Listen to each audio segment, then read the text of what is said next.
Mobil hitam mewah yang dikawal dua mobil lainnya di belakang telah melambat dan terparkir di halaman rumah berlantai 2 itu.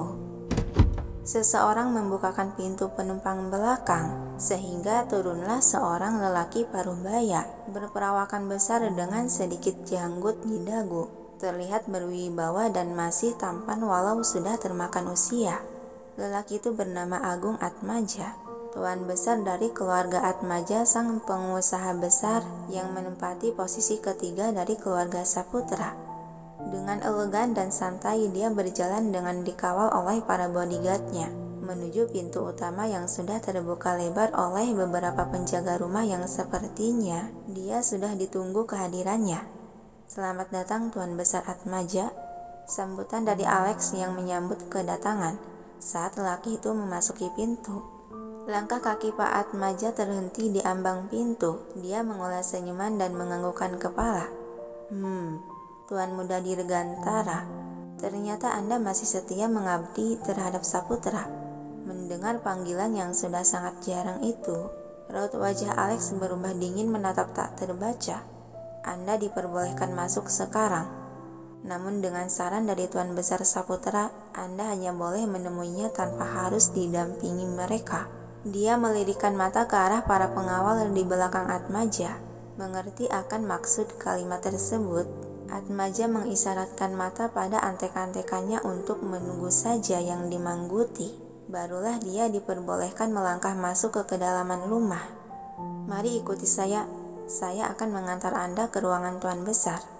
Alex berjalan di depannya untuk memandu lelaki parubaya itu menuju ke suatu ruangan yang dimana di sana sudah ada Pak Reno dan Saputra menunggu si tamu. Dan tidak butuh waktu lama langkah kaki keduanya telah terhenti di depan sebuah pintu tunggal berwarna coklat.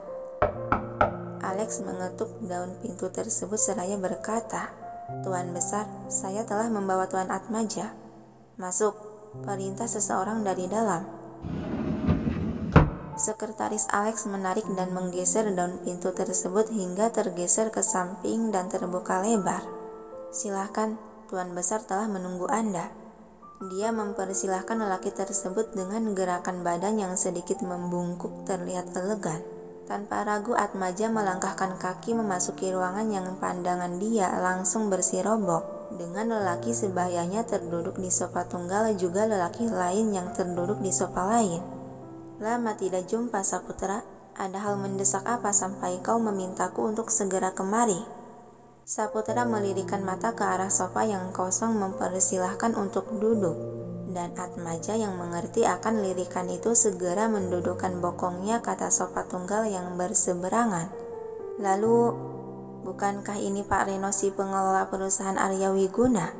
Boleh kau jelaskan maksudnya dengan mengundang beliau ke pertemuan ini?" Lirikan mata Atmaja pada lelaki yang tertunduk muram di sofa seberang kanan. Hembusan napas panjang Saputra sebelum berbicara ke inti. "Dia ayah dari gadis yang diculik oleh anakmu." "Hah?" Terbelalak Atmaja menatap bingung. "Maksudmu, putraku menculik anak gadis orang?" Lagi-lagi hembusan napas pelan keluar dari mulut Saputra membuang muka merasa muak, lalu kembali menatap dingin dan tajam ke arah lelaki yang kebingungan di ujung sana. "Bukan anak gadis orang lagi, tapi menantu keduaku yang diculik oleh putramu."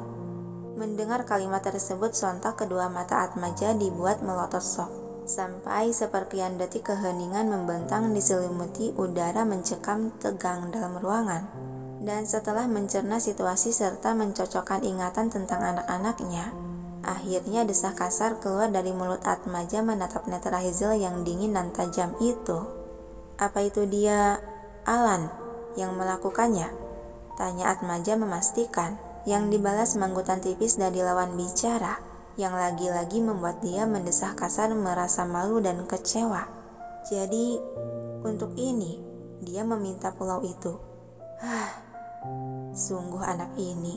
Kemudian Atmaja beralih melirik Pak Reno yang sedari tadi terdiam saja.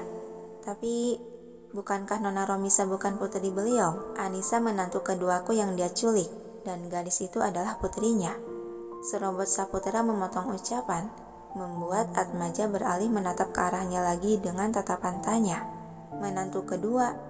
Apa mungkin putra keduamu sudah menikah? Yang diangguki tipis oleh Saputra sebagai jawaban iya. Atmaja mendengus tersenyum tak percaya dengan apa yang didengarnya. Kau, jangan membohongiku. Putra keduamu kan baru kelas 3 SMA. Apa aku terlihat sedang bercanda? Suara dingin dan tegas Saputra yang seketika memudarkan senyuman di bibir Atmaja berganti oleh kegugupan dan terselip rasa takut akan aura penekanan yang ditekankan oleh Saputra. Sementara di ruangan lain di lantai 2, dalam kamar itu, Egy terus mondar-mandir tampak gelisah sedang menelpon dengan seseorang yang sesekali dia memaki dan mengumpat saking emosinya. Dia sudah tak menghiraukan akan darah yang berceceran di lantai berasal dari goresan luka besar yang menganga di sela jemari dan telapak tangannya. Pikiran dia hanya istrinya dan istrinya yang masih belum juga diketahui akan keberadaan dan keadaannya. Sialan brengsek. Geraman Egy mengusap rambut secara kasar lalu mendudukkan diri di sofa. Tahu begini aku pakaikan GPS di tubuh Anissa. Gumam Egy sudah dipenuhi perasaan berkecamuk dalam dada. Dia sangat amat mencemaskan akan istrinya. Kemudian Egy kembali menatap layar ponsel menggerakkan dengan gesit jemarinya di layar ponsel mengetikkan sesuatu. Suara pintu kamar diketuk dari luar, sudah tidak digubris. Egy sudah sangat sibuk dengan pikiran dan kegelisahannya. Kembali pintu kamar diketuk dari luar, dan alhasil tetap saja Egy tak menghiraukannya. Akhirnya pintu itu terbuka yang memunculkan seseorang berjas kedokteran memasuki kamar. Dia berjalan hendak menghampiri lelaki yang tampak gusar di ujung sana. Namun seketika langkah kaki dia terhenti sejenak, begitu melihat lantai sekitar kamar yang banyak tetesan darah berceceran kemana-mana. Kau bahkan sampai melupakan rasa sakit di tanganmu, gumam Frans dan kembali berjalan mendekati lelaki yang tampak sibuk dengan ponsel itu. Dia mengambil duduk di sisi kosong sofa, yang akhirnya Egy baru sadar akan kehadiran lelaki tak diundang tersebut. Mau apa kau kemari? Galak Egy melirik kesal ke lelaki di sebelahnya. Frans membuka kotak obat yang dia bawa seraya menjawab, memang apalagi tugasku yang sebagai dokter selain mengobati luka di tanganmu? Dengus Egy kembali mengetik di layar ponsel. Kemarikan tanganmu. Pinta Frans menengadahkan tangan namun diabaikan. Dia mendesah pelan menatap sebal ke lelaki keras kepala itu. Egy. Dan tetap saja lelaki yang dipanggil tersebut tetap mengabaikannya seakan menganggap dia tak ada. Hela napas pelan Frans. Lalu secara paksa dia mencekal dan menarik tangan si Egy yang terluka. Kau, kaget Egy akan tindakan tiba-tiba itu dan hendak menarik tangannya, namun secara sigap Frans mencengkram kuat dan menekankan sehingga dengan pasrah Egy mengalah membiarkan. Jangan keras kepala, lukamu butuh ditangani, kata Frans mulai membersihkan tangan si Egy dari serpihan kaca yang masih tertancap di sela jemari. Ini membuang waktu, istriku masih belum ditemukan. Kesal Egy menarik kasar tangannya dari pegangan si Frans. Kau tak perlu mencarinya lagi, karena Tuan Besar sudah mengundang orang yang tahu keberadaan Anissa. Tutur Frans membuat Egy tertegun mencari kebenaran, dan tak melewatkan kesempatan itu Frans kembali menarik tangan si Egy untuk diobati. Siapa orang itu? Egy bertanya. Ayah dari si brengsek itu, sahut Frans mulai membubuhkan cairan antiseptik ke bagian luka dan membebatnya dengan perban. Hembusan napas pelan Egy merasa sedikit lega menemukan setitik harapan akan keberadaan istrinya. Ayah memang selalu paling sigap, gumam dia pelan. Sampai beberapa saat kemudian, Frans mentalikan kain perban sebagai sentuhan akhir dalam mengobati tangan si Egy. Pintu kamar diketuk dari luar, memecah suasana ketegangan di sekitar ruangan. Masuk, perintah Egy. Dan pintu kamar itu terbuka hingga masuklah seorang pria berjas rapi. Katakan langsung ke inti, pinta Egy yang sudah tahu maksud kedatangan pria tersebut.